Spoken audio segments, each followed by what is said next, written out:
Samachar Manthan was one program that gelled very well with me in the sense that the way the program was structured. I mean, you have weekly current affairs classes, which is divided into science and the other part. Very holistically covers whatever comes in the week. Current affairs में मैं civils daily के बारे में बता रही थी. बहुत ही rich quality का कंटेंट आपको मिलता है. Regarding current affairs, it followed the Samachar Manthan. Okay. Then I've seen that the current affairs test, there is one current affair test for every month. I had been following Samachar Manthan, in which Sajal sir was my mentor. Countless UPSC aspirants have the same problem: how to integrate current affairs with your static portions.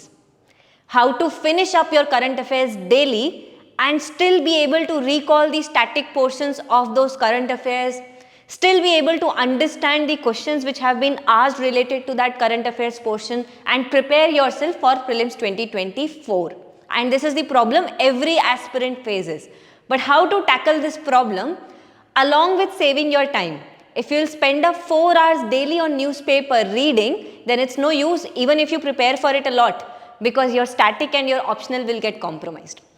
That is why I'll give you some 4-5 tricks and tips today that how you have to prepare your current affairs, be thorough with them for the exam and still save up a lot of time.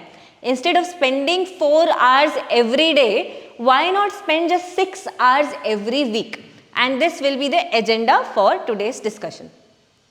What are these 4 strategies to ensure that you cut down your research time and still be more qualitative in your newspaper readings? So let's do this. Let's ensure crack UPSC this time. The first agenda is recall method. In international relations, in issues considering the post-independence history matters, you have to try to recall. Just don't jump into a book while reading current affairs. Just try to recall the basic stuff. These were the basic landmarks here. I'll show an example. When I was teaching my Samachar Manthan class students about India-Sri Lanka, there was a meet happened between India and Sri Lanka. I told them the entire story. Because I remembered it, I told them the entire story, how India-Sri Lanka relations have progressed. And in between, I just got 2 issues. Just got 2 issues here, that there is this fisherman issue between India and Sri Lanka, which is often focused upon in newspapers right now if you look at the newspapers. And the second issue is about Kachativu Islands. The purpose is to just tell you that this is the scenario you have to read the current affairs in. And that is why we at Samachar Manthan save a lot of time for the students regarding the research. And that too in just 6 hours per week. That is the idea. So that is there, that okay, you are recalling the stuff. But what if that you don't miss out any important material here, or you don't miss out from where UPSC picks up questions? If you see the mains paper this year 2023, they have picked up a lot of questions from themes NCRTs, the new NCRTs. Likewise, they do focus on NCRTs while taking an inspiration. And that is why every small news, if it is connected to NCRTs in any which capacity, you have to prepare the stuff related to the NCRTs there. You have to do extra research on the NCRTs there. I'll give an example. There was a fossil found of a whale in South America, just near to the shores of Peru. I discovered that it is the largest. I just realized that okay, it is the largest fossil found. It is larger than the blue whale. From blue whale, you won't believe it, but blue whale somehow I got this hinge that okay, blue whale is related to filter feeding mechanism, because it is one of the largest mammals who is a filter feeder. And see what UPSC had asked, that which of the following is a filter feeder. Now from this my mind clicked that where this feeding mechanisms are there in the NCRTs. Okay, these are different animals. Pelican is here, oyster is here. But what about NCRTs? What if I get this inspiration from the authentic sources?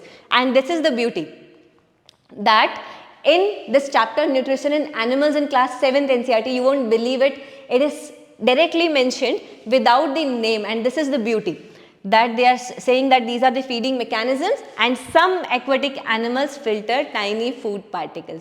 And you just had to search on Google what are these aquatic animals. And this is our methodology of teaching in Samachar Manthan. I had taken this entire slide from my Samachar Manthan classes. I do all these research for my students in Samachar Manthan, and actually after that class some of the students did came up to me telling that yes, this was quite helpful, because I gave them a homework also, that there is this table just beneath these paragraphs, there is this table where you just have to fill up the feeding mechanisms, and for that hint is also given down. And these hints are more or less in order to the animals given.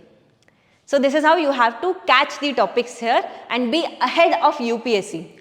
Whatever people say that paper is becoming difficult, prelims is difficult, you have to catch it and you have to predict it. This is the idea. Likewise, the next topic is about recalling the basics, or ensuring that whatever basics you read here, you have those in your mind. How will you do that? The idea is that you just try to prepare some mnemonics. Like you see, there was this topic of Takakia moss this year. In Samachar Manthan, what I did here, that I just had this table drawn, that this is a table taken up from the NCERT. I just told the students a trick here. Because this Samachar Manthan is a paid program, I am not telling the trick right now. But just form a trick looking at these 5 words. Look, animals, plants, alright. Monera means just connected to money key term. This is how you have to prepare interesting mnemonics. So that now whenever a news comes up about mushroom, just connect it to whatever you have read in the fungi. Just recall that trick and then connect it to there and there itself. This is how you prepare for current affairs in a smart manner. Whatever has been there in PYQs, in NCERT standard sources, you have to connect it to that. That's it. Likewise, I had connected the moss to the xylem and phloem, which you read in your childhood school books, because these are there in the NCERTs. And then I also showed the pictures here, that this is how the fungi is. Whatever you see the upper part of the mushroom is not the real fungi. The real fungi lies in the roots of it. This is where the fungi lies. So these type of things we try to do in current affairs in Samachar Manthan, and from my experience I am telling this, that this is very, very feasible. Yeah. So this was the 2-3 tricks, What is the next trick about? What you should do next? Because you solve the PYQs, you just refer to the standard sources. So next is about authentic language. Now what do I mean by authentic language? I mean, do I mean something from it, or just I have written it created out of bluff? No. I'll give you an example here from this year's current affairs only, and this is very important, by the way, a very important topic here. What is that important topic? This important topic is about the forest. So there was this deemed forest here, which was in news, the deemed forest category because of the amendment of the Forest Conservation Act. Now what do I mean to refer to this authentic language? I mean to refer to the exact text as it is. Alright, this is what I do in class, that I just highlight the portions of the exact text, and from that I tell it to my students that look, from here questions can be asked in this manner. That means you read the text looking at the highlighted part, looking at the important part, and from here questions can be framed here. You can be trapped in this manner. Look here how they can trap regarding this for any other purposes. And what do these purposes denote here? This is how the UPSC tracks you, and you don't read the authentic sources, and that is why we are stuck here. So this is the entire research I do for my Samachar Manthan students, and from here I have learned this thing, and that's why you can also. So the next batch for Samachar Manthan is also being launched, so you can also consider joining it if you want to cut down on the research part. If you are a fresher, or if there are problems in clearing prelims or mains, that's why. The next is about how to understand, how to gauge the exact, how to gauge the exact topic. That alright, in IR there was this topic about India-Greece relationship because of some visit. Now do you go on to read the entire relationship? Because ma'am told that yes, in India, Sri Lanka we have to recall. So that's why in India, Greece also, do we have to recall? No, we don't have to do that. Why? Because India-Greece relationship, a question has been never asked on that. Now what do you focus upon then? Just leave the topic, just keep it as it is? I would suggest something otherwise. What is that otherwise?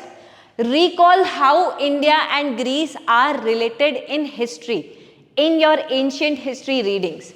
And from there, just catch some stories. Have you heard about King Puru? This is what the part is. So in my class, I just told the students some stories. You see that how there was this invasion, attempt at invasion of Greeks, and then there was this King Puru also, and then there was this bravery, the story of bravery of King Puru. What is the purpose of having these stories in your mind with you? What is the purpose of recalling the ancient related portions of India-Greece relationship? The purpose is to prepare your fodder for your essay and ethics portions. Because the preparation for ethics and essay go on with your current affairs of your entire year. Is it possible that you will wake up one day after prelims and prepare for your ethics and essay in 1.5 months? It's not possible. It's seriously not possible, because in that 3-month time period you have to prepare for a lot. And that is why this is the idea, that this is how you have to do it with your current affairs, and I do that in my Samachar Manthan classes. So this was it, students. This was some of the interconnections here. The next part is about interconnections itself. That alright, if I have looked at some news which is creating controversy, like the issue of Tibetans between India and China. Now looking at this term Tibetans, I should be able to reach to the point of Tibetan Buddhism. Why? Because the Buddhism here, this Mahayana Buddhism, the sects, the philosophies, that is a focus. Bodhisattvas, questions have been asked here on Bodhisattvas, different types of Bodhisattvas which are the major part of Mahayana Buddhism, and so on and so forth.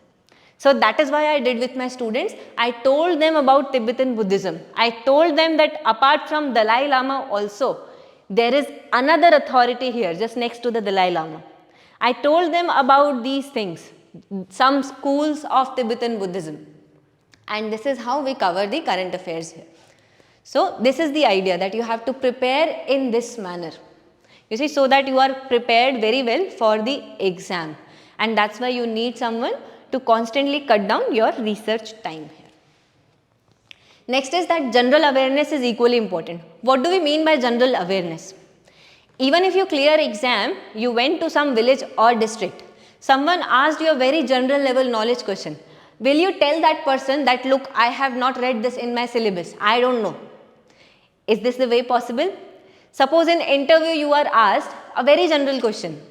I was asked such question in my interview. I wasn't able to answer it. Trust me, it creates a very negative impression. And that is why you should be well aware with your general awareness questions. How do we do that? We do that by focusing on those minute details, that okay, what is related to the society environment here? What is related to very general things which might be asked sometimes in your SSC exams or in other exams, but maybe UPSC has not touched it right now. Or maybe they can touch it later somehow. So this is the idea, and this is what I did. When there was this news of Tiger Day, I just told to my students, what is the exact difference between tiger, leopard, cheetah, lion, these 4 animals? Students, do you know the difference here? Who is tiger among them? Okay, this is tiger. What is cheetah among here? What is leopard? Lion is visible. But what is the exact difference between cheetah and leopard? These type of common things you should be very well aware with. You see, because the UPSC now very unpredictable, prelims very unpredictable. So this is how I tell it to my students to prepare for current affairs. And these were some of my tricks. I hope all the very best to everyone here. And do think upon joining the Samachar Manthan batch too. And all the very best, students.